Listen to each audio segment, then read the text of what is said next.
Hello बच्चों, मैं doctor Sunita Nandal. कक्षा 10th की पुस्तक है कृतिका भाग 2। उसमें चैप्टर है सड़क सुरक्षा।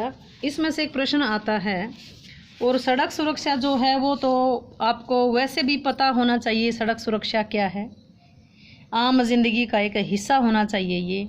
इस पाठ के माध्यम से हम कुछ नैतिक शिक्षा भी, जो ज़रूरी नियम है वो चीज़ भी हमें सीखेंगे कि सड़क सुरक्षा, सड़क क्रॉस करते समय क्या करना चाहिए, किस तरफ चलना चाहिए। तो ये सड़क सुरक्षा के कुछ इसमें नियम बताए। पहले सार देखेंगे। सड़क सुरक्षा शीर्षक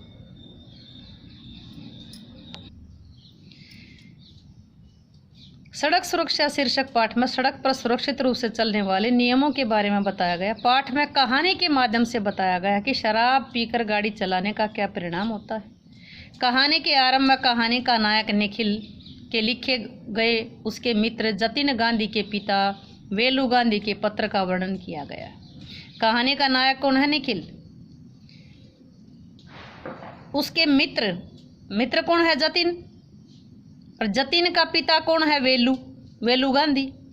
उसके पत्र में जिक्र किया गया है जिसमें उन्होंने उनके बेटे के मृत शरीर को सुरक्षित रूप से भिजवाने के लिए धन्यवाद व्यक्त किया है, जिसे पढ़कर राजू के भाई निखिल की आंखों में आंसुओं की धारा बह रही थी। जतिन गांधी के पिता कौन थे? वेलू गांधी ने बताया कि उनका बेटा इंजीनियर बनना चाहता था। वो अपना पेट काट काट कर क्या है, मतलब एक एक पैसा बचा करके अपनी सारी ज़रूरतों को रोक करके उसकी पढ़ाई का खर्च दे रहे थे। किंतु विधि का विधान कुछ और ही था। जतिन गांधी निखिल का मित्र था, इसलिए उसके माता पिता चाहते थे कि वह कुछ दिन के लिए उनके पास आकर रहे और जतिन गांधी के विषय में कुछ बताए। उसे घर आए हुए भी 2 वर्ष हो चुके थे, इसलिए वे उसके विषय में कुछ और जानना चाहते थे। पत्र को पढ़कर राजू के मन में बहुत से प्रश्न उठ रहे थे। निखिल ने उस रात का वर्णन करते हुए बताया कि जिस रात जतिन और 2 अन्य सहपाठियों की एक दुर्घटना में एक्सीडेंट में मृत्यु हुई थी। निखिल और उसके 3 मित्र हॉस्टल के साथ कमरों में रहते थे। जतिन उनमें सबसे छोटा था। 31 दिसंबर को शाम को नए साल की स्वागत पार्टी में जाने का निश्चय किया, किंतु निखिल को अपना प्रोजेक्ट पूरा करना था, इसलिए वो नहीं गया। उसके स्थान पर साथ के कमरे में रहने वाले नरेंद्र ने उन सबको अपनी गाड़ी में ले जाने का सुझाव दिया। पार्टी में किसी ने उन लोगों को शराब पिला दी। रात को 2 बजे वे हॉस्टल में लौटने के लिए गाड़ी में चले। बाहर चारों ओर दिसंबर का महीना था, धुंध थी, कोहरा छाया हुआ था। नरेंद्र गाड़ी चला रहा था। उसे हेडलाइट जलाने पर भी साफ नहीं दिखाई दे रहा था कि धुंध की वजह से। बाकी लोग गाड़ी में बैठते ही सो गए। नरेंद्र को भी नींद आ गई थी। अचानक गाड़ी फ्लाईओवर के खंभे से टकरा गई। शेष 3 की वहीं पर मौत हो गई। नरेंद्र की कई हड्डियां टूट गई। प्रातः 3 बजे निखिल का मोबाइल बजा। ये खबर सुनकर अवाक रह गया था और घबरा गया था, किंतु उसने हिम्मत से काम लिया। शवों को शवगृह में रखवाया। उनके माता पिता को सूचना दी। इस दुर्घटना ने निखिल को मानसिक रूप से हिलाकर रख दिया। अब यह पत्र आने पर वह फिर से व्यथित हो गया था। वह कैसे जतिन के माता पिता के सामने जाकर के खड़ा होगा, उन्हें क्या बताएगा। राजू किसके पत्र को पढ़ रहा था? राजू निखिल के पत्र को पढ़ रहा था, जो जतिन के पिता ने लिखा था। जतिन के माता पिता ने उसका पालन पोषण कैसे किया था? जतिन इकलौता बेटा था। उसके पिताजी पोस्ट ऑफिस में कलर की नौकरी करते थे। माता पिता अपना पेट काट करके किसी न किसी तरह जतिन की पढ़ाई का खर्चा उठाते थे। उन्हें आशा थी कि जतिन उनके बुढ़ापे का सहारा बनेगा। कहानी में हुई दुर्घटना का क्या कारण था? मुख्य कारण था शराब पीकर गाड़ी चलाना, साथ में नींद में गाड़ी चलाना। इसके अतिरिक्त कोहरे व धुंध में गाड़ी का तेज चलना भी अन्य कारण था। शराब पी रखी थी, नींद भी आ रही थी। तीसरी बात, साफ दिखाई नहीं दे रहा था, धुंध छाई हुई थी, कोहरा था।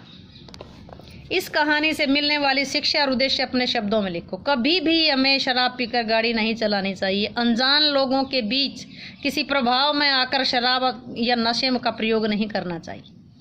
रात के अंधेरे में जब कोहरा हो या रास्ता दिखाई ना दे रहा हो तो गाड़ी नहीं चलानी चाहिए। बहुत ज़रूरी हो तो गाड़ी धीमी गति से चलानी चाहिए। इसके अतिरिक्त दूसरों के दुखों में, कठिनाइयों के समय संवेदनशील होकर के उनकी मदद करनी चाहिए, जैसे निखिल ने गांधी जी के पिता की सहायता की थी।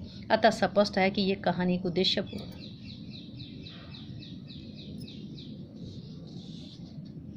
ये कुछ एक्टिविटी दी गई है। दैनिक समाचार पत्रों में से सड़क दुर्घटना के समाचार और चित्र काट करके कोलाज बनाएं। कोलाज किसको कहेंगे भाई? बहुत तरह की घटना है, या ये ट्रक के साथ घटना थी, या और किसी के साथ किसी ने टक्कर मार दी, इस तरह की दुर्घटनाएं हैं तो उनके फोटो कलेक्शन करके कोलाज बनाने इकट्ठे करके। विद्यालय में सड़क सुरक्षा संबंधी सेमिनार का आयोजन करें, जिसमें माता पिता को भी आमंत्रित करें। आपका सड़क सुरक्षा का अभी जो टेस्ट हुआ था, क्विज हुई थी सड़क सुरक्षा पर, हमने स्लोगन प्रतियोगिता भी कराई थी, पेंटिंग प्रतियोगिता भी कराई थी, डिबेट भी कराई थी। सड़क सुरक्षा का उत्तरदायित्व नागरिकों पर है या सरकार पर? विषय पर कक्षा में एक डिबेट वाद विवाद प्रतियोगिता का आयोजन करें। नशीले पदार्थ शराब का सेवन करने के दुष्परिणाम, भी नशा करने से, शराब पीने से क्या क्या दुष्परिणाम होंगे, क्या क्या हानियाँ होंगी, ये आप इस पर आप निबंध लिखेंगे। अपने स्कूल के प्रांगण में यातायात के चिन्हों का मॉडल बनाकर लगाएं। छोटी कक्षा के विद्यार्थियों को उसके बारे में बताएं, मतलब जो यातायात के नियमों के बारे में आपने पढ़ा है अपने छोटे बहन भाइयों को बताएं। अपने कक्षा के जो छोटे बच्चे हैं अपने स्कूल के, उनको बताएं। अपने घर के वाहनों का नियमित रूप से निरीक्षण व साफ सफाई कराएं। निम्नलिखित को बातों का ध्यान रखें कि नंबर 1 तो टायरों में पूरी हवा, गाड़ी के दरवाजे ठीक से बंद हो, तेल पेट्रोल उचित मात्रा में हो, लाइट इंडिकेटर ठीक काम करते हों, वर्षा से पहले वाइपर का निरीक्षण करना भी। मान लो आप कहीं जा रहे हो, तेज़ बारिश आ जाती है तो वाइपर की बहुत ज़रूरत पड़ेगी। नियमित रूप से प्रदूषण जांच करवाना, ये चीज़ें चेक करके ही आपको अपना वाहन घर से निकालना चाहिए।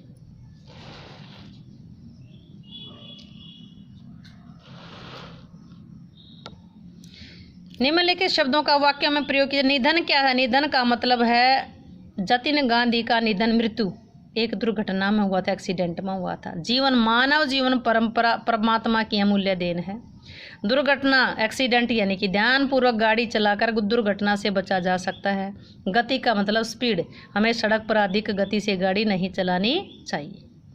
अकर्मक और सकर्मक वाक्य छांटिए। अकर्मक क्या होता है? जिसमें कर्म नहीं होता। कैसे छाटेंगे? आप क्या से प्रश्न करेंगे, क्या से प्रश्न करेंगे। उत्तर मिलता है तो सकर्मक है, उत्तर मिलता है तो सकर्मक है, उत्तर नहीं मिलता तो कौन सी है? अकर्मक। अकर्मक में उत्तर नहीं मिलेगा, सकर्मक में उत्तर मिलेगा। नरेंद्र गाड़ी चला रहा था, क्या चला रहा था? गाड़ी। कौन सा हुआ? सकर्मक। निखिल का मोबाइल बज उठा, क्या मोबाइल फोन बज उठा था?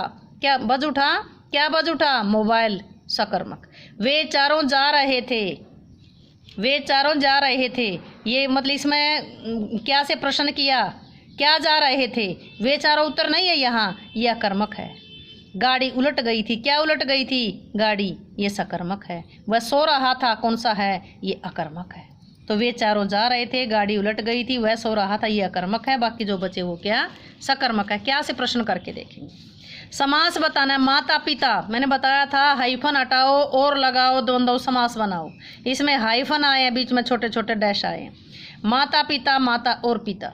रात दिन, रात और दिन। ऊपर नीचे, ऊपर और नीचे। घर बाहर, घर और बाहर। देश विदेश, देश और विदेश। ये कौन किसके उदाहरण हैं? द्वंद्व समास के।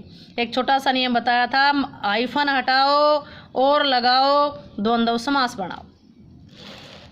किसी व्यक्ति को नशा करके वाहन चलाने पर क्या और कैसे सजा दी जा सकती? पता होना चाहिए आपको। किसी भी व्यक्ति को वाहन चलाते समय 100 मिलीलीटर रक्त में 30 मिलीग्राम से ज़्यादा अल्कोहल होने का पता सांस विश्लेषक यंत्र द्वारा, कि एक यंत्र लगाया जाता है माइक की तरह, और उसमें वो सांस से पता चल जाता है किसने कितना नशा किया है। प्रथम अपराध के लिए 2000 रुपये तक जुर्माना तथा कारावास, जिसकी अवधि 6 महीने तक की जेल हो सकती है, और दोनों भी हो सकते हैं। सड़क सुरक्षा के प्रति जागरूकता उत्पन्न करने के लिए हमारे क्या क्या कर्तव्य है?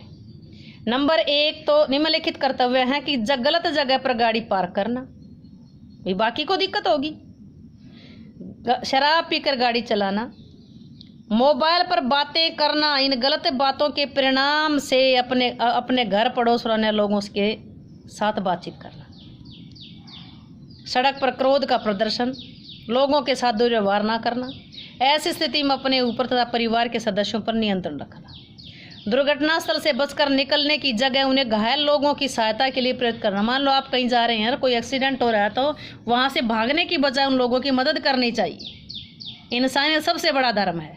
जब तक गाड़ी चलाने का लाइसेंस ना मिले गाड़ी ना चलाना। निर्देश अनुसार गाड़ी की नंबर प्लेट लगवाना, कुछ भी ना लिखवाना उस पर, केवल नंबर लिखे, हिदायतों के अनुसार नंबर लिखे हों। कुछ बच्चे शौक में कुछ भी लिखवा लेते हैं। अलग अलग स्थिति में कैसे गाड़ी चलानी चाहिए, बारिश में, कोहरे में, रात में कैसे चलानी चाहिए। लोगों को गाड़ी की गति नापने की मशीन, सांस द्वारा शराब की मात्रा की जांच कराने वाली machine, road speed camera, reflector, interceptor के विषय में जानकारी देना।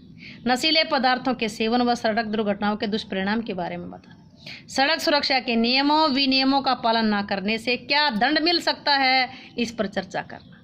ये सब चीज़ें अपना करके हम मतलब एक जागरूक नागरिक बन सकते हैं और अन्य लोगों को भी जागरूक कर सकते हैं। उम्मीद है कि ये चैप्टर आपको अच्छे से समझ आया होगा। समझ आया है तो वीडियो को लाइक करें, शेयर करें, चैनल को सब्सक्राइब करना ना भूलें।